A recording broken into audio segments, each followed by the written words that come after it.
I think the first step in designing a car is you need a concept. What are you making?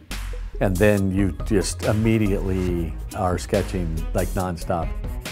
When we set out to do this, we were looking at a way to bridge the gap between the race car being at SEMA and the production car.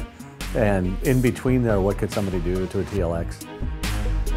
Designing the face of the TLX, it was a challenge. How do you alter it to not dishonor the design itself, but also relish it and give it a whole new fresh feel? I wanted to give it aggressiveness, not too over the top, but it's enough to let people know that this is not your ordinary TLX. Probably one of the biggest thing that we do a lot of is clay molding. And we're able to really sculpt the lines and get all the different intricate details in there. There's a lot of lines that kind of start small and then we go and really accentuate them, come to a point, and then we go away.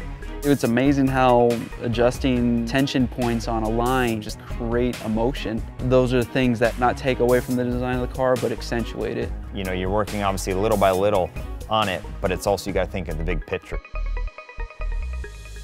The concept for the rear end was race inspired, but also too, it had to look appropriate for the streets. We ended up creating this really nice duckbill spoiler that just comes off nicely off the end, and it just looks like it's meant to cut through air. So in the rear diffuser, we wanted to bring a completely different styling effect that you kind of see on more of an exotic or supercar kind of thing with the diffuser fins and whatnot, and the cut-through exhaust rather than a typical dump. So there's a lot of kind of trick details, not only in the front, but obviously a lot of work went into the back as well. It's all these little nuances and details that add up to the big picture that ultimately comes out for a good design. We got ADV1 wheels going on this thing, Wilwood brake kit, and to get the perfect stance, we got it sitting on RSR coilovers. And to add another element to the raciness and just where I think grabs most people is the color. The paint on this is pretty amazing. It's a really unique blue.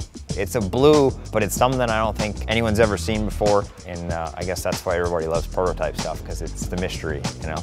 Guarantee someone's gonna wanna whip out their phone and take a picture of it, because it's badass. Working with outside people is always going to open your eyes to some different perspective or to some other points of view, especially somebody like 𝗙𝗿𝗏. And I think the result you see is pretty impressive. I'm thinking everyone's going to be blown away by the car. It's a work of art, for sure.